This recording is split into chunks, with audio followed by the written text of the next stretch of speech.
let's talk about books today.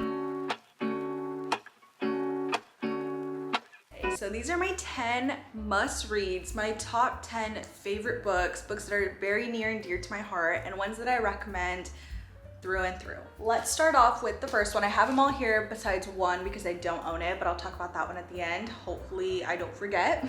Also, we're gonna start with the romance genre just because I am primarily a romance reader and I think I have the most romance on this list. I think maybe like 3 or 4, so let's just start off with those.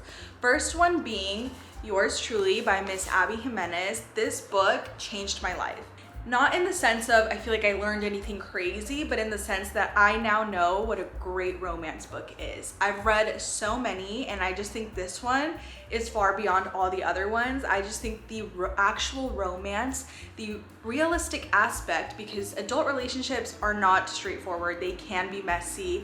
I feel like Abby Jimenez does an amazing job of shedding representation on both of our characters, whether that's mental health, whether that's family drama, family issues, work, like so many things that can get in the way of a successful relationship. This book showcases and spotlights, and I think that's really important. And then at the end of the day, my favorite romances tend to be ones where the men are just super vulnerable, very caring, very kind. And I really haven't read another book with a character like Jacob, which is our male main character in this book. I just thought he was so sweet. I ended up annotating some of the end of the book just because I couldn't not. The things he was saying, I was like, how does Abby Jimenez come up with that? Let me find one. Love me, just love me instead. I'd take care of you, I'd protect you and shield you and be anything you needed. I'd be harmless to you. Like, and the way Abby Jimenez talks about our characters as well, like this one, his face was like art to me. The slope of his nose, the angle of his jaw, the black flecks in his eyes, the fullness of his bottom lip. I studied him unapologetically, canvassed him up close with so much longing. I felt like my heart would give out under the strain of loving him this much. Like, give me a break. If you have not read this book, please do yourself a favor. And if you want to dive into the romance genre, I don't know if you want to start off with the best romance book in my opinion, but any Abby Jimenez book honestly would do the job. But this one is very coveted and just supreme because of the actual romance, the content, the characters, everything. So I definitely recommend this one, obviously. Next romance is Archer's Voice by Mia Sheridan. This is a small town romance centered around Archer and Bree. They are strangers, they don't know each other, and then Bree moves into this small town, I think it's called like Pelion, Maine, and she hears about this sort of very introverted man who lives like in the town, who doesn't really talk. He's had like a traumatic past, and so she's very curious about that. She ends up meeting him, things end up happening, and I just think the juxtaposition of the two characters, they're very, very different people who have gone through very different things, but the way that they just find each other, and it's the small town aspect is so adorable because, you know, in a small town, Bree works at a diner, so she's very much, you know, community oriented, and then there are just some bad actors out there in the small town, just people who obviously are not enemies, but are not people who want to see you succeed. So they have a play in this, and I just think it's such a very well told story at the end of the day. And then the romance itself is very tender. One of my favorite scenes is in this book, like ever, that has to do with like a thunderstorm, and I just think it's very memorable. So I absolutely recommend this book. This book has done its time on Book Talk, BookTube, everywhere, has done the rounds, and I think it's fair to say I know why, because this book is genuinely so good. And again, it's another top tier romance. Mia Sheridan really put her all into this one. I just think it's just so interesting. The cover really doesn't give you anything, but just think small town, two people, very tender love story, and there are some ups and downs, I will say, which always makes a romance more unique and complex. I like the multi-dimensional aspects in a romance. I don't just want it to be like straight edge. I don't want a third act breakup. I don't want the predictable format, and this I feel like isn't that. And I feel like it's just elevated. Emotions are elevated, events are elevated. Like everything that happens in this book, I've never read. That's why it's one of my top 10 books. I always think about this book. I will always recommend this book. Next up, another romance. Tried and True, Love in Other Words by Christina Lauren. This is one of the first romances, I feel like one of the first Book Talk original romances that I read. And I will say, when I first read it, I didn't find the hype until like towards the end. I was like, okay, I see why this is incredibly popular. Looking back though, I do really enjoy the story. This is a dual POV between Macy and Elliot and their childhood friends to lovers. They're people who love reading. They grew up reading. They have like this little cabin that has like a library in it. So I just think that's so adorable. As a reader, those are things you want to read about. Here you can even see on this cover the little cabin. You can see that books are a big part of this story. They have letters because Macy's mother writes her letters, and I just think it's really special. I think the bond in this one between our two characters is very strong. They definitely have sort of like an invisible string. Also alternating timelines, so it's kind of back when they were younger, very uncomplicated lives, to fast forward, they're adults. They actually fall apart for a bit and then they reunite, and now we're in that current timeline. So it's those two alternating timelines, which makes this very interesting. Very fast paced. It has great pacing. I think this is a great intro romance if you're not super into the genre itself. I think this one will definitely leave you with some questions and with a very distinct aftertaste, because I really haven't read a book like this either. So I think that's why I'm choosing these specific romances too, because I need to find the high that these gave me immediately. Like, I really just haven't found it with other books, and these ones are very popular for a reason. Everybody talks about them for a reason, and I think it's valid. Again, one of my favorites. Okay, now we're kind of diving into still a romance, but this is a historical fiction romance. So it's a little bit different. The three that I mentioned previously are like purely romances. That's their one genre. These ones now we're kind of shifting into the historical fiction realm, but this one is a historical romance. So still a touch of romance. And that is The Book of Lost Names by Kristen Harmel. Kristen Harmel, I will say, is one of my favorite authors. I think just historical fiction in general always leaves you with such emotion. These books tend to be very emotional, can be heavy, can be very substantive, is that the word? That like, it just has so many topics and themes that are being talked about. This one specifically takes place during World War II, and this one is about Ava. And in the very beginning, she's working in a library in Florida as a librarian, and she finds this, someone requests a copy of this book that she feels like she's the only one who knows about it. She's very deeply attached to this book, and so we kind of go from there on this journey of what she's been through and what she has done. And the romance aspect in this book left me in shock. I was not expecting it, and I feel like it's not really teased on the back or anything, but it definitely was one of those subplots that is super strong, very memorable. Absolutely loved it. This one, again, very emotional. It will leave you with some tears in your eyes. I think I even maybe cried, or at least was teary-eyed, just because this one has such heavy topics that are just being discussed. Specifically, takes place in Europe during World War II with the Nazi occupation in 1942. So she is forced to flee Paris because there's a threat of imminent arrest of herself and her family. And so she kind of starts there, and the journey that she goes on is definitely awe-inspiring. And like I mentioned, I just love this author because I feel like I've read one or two other books from her as well, and I just think she has some plot twists which you like are not expecting, because you're just kind of letting your guard down, barely being able to process the atrocities and the crazy stuff that's happening because of the World War II background, and then some other stuff happens and you're just kind of left in shock. I absolutely love this book, very special to me. I've always thought about this book. The spine is freaking adorable. Sorry, I was just looking at it and I'm like that's adorable. So historical romance, definitely recommend. If you want to get into the historical fiction genre but still need romance, this is a great book for that. Next up, The Berry Pickers. This is historical fiction, true and true. This one I read just last year, debut novel, very, very interesting. The cover, read it alone because of the cover, because I know I did. And then I was definitely in tears towards the end.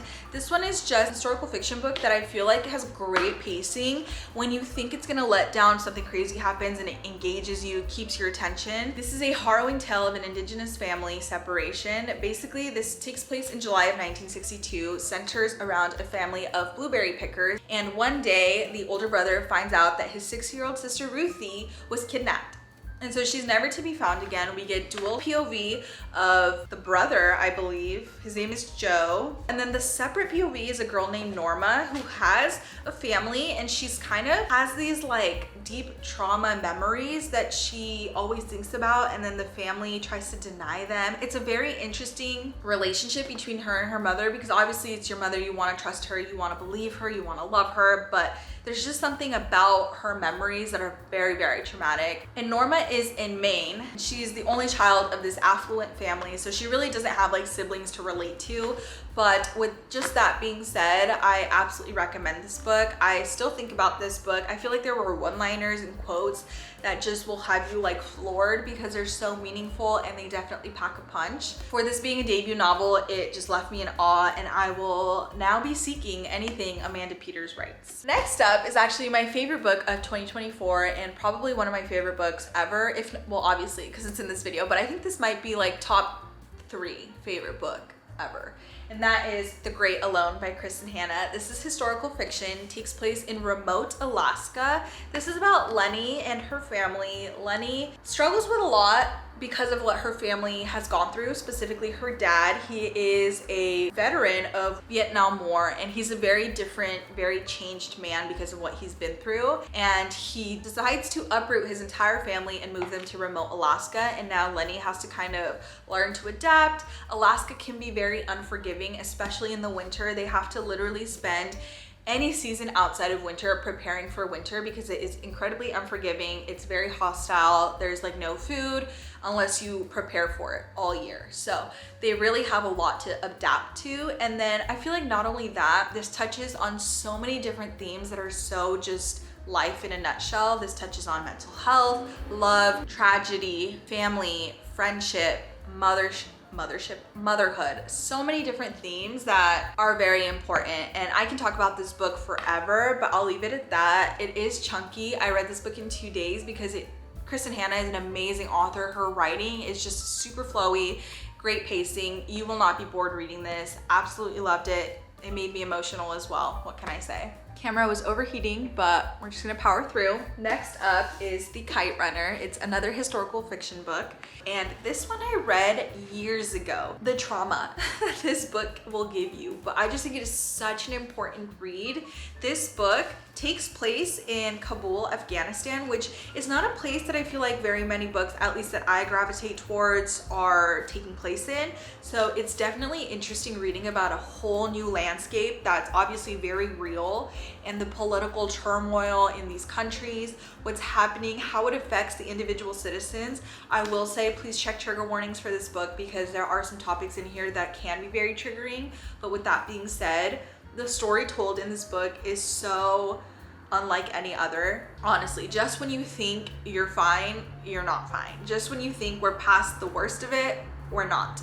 It's so very special. I will forever, this is like my #1 recommendation. I feel like if anyone's ever getting into reading or they just want a book, I definitely always say this one. I feel like it tends to be a little bit slower paced than other ones, but the actual content and the actual overall story I think is just so important, and it's one that you can really learn a lot from. The spellbinding story of the unlikely and inseparable friendship between two families caught in the tragic sweep of history, from the final days of Afghanistan's monarchy through the horrific rule of the Taliban. The Kite Runner has become a beloved classic and an international phenomenon since its 2003 publication. Oh, it's just so important, extremely emotional. This one did have me sobbing, so beware, be careful, tread carefully. Now we're heading into contemporary fiction. So no more historical, more contemporary. This one is my baby. Tomorrow was the last book I read of 2024, my second Gabrielle Zevin book. And I think the reason I love this book so much is I just love Gabrielle Zevin's writing. I think it just does something to my brain. I'm able to process it very easily. I feel like if I were a writer, the best writer that I could be, I would hopefully be something like Gabrielle Zevin. I just love her writing. I don't know what it is about it, but it just makes sense to me, and it's my favorite way of reading a story be told.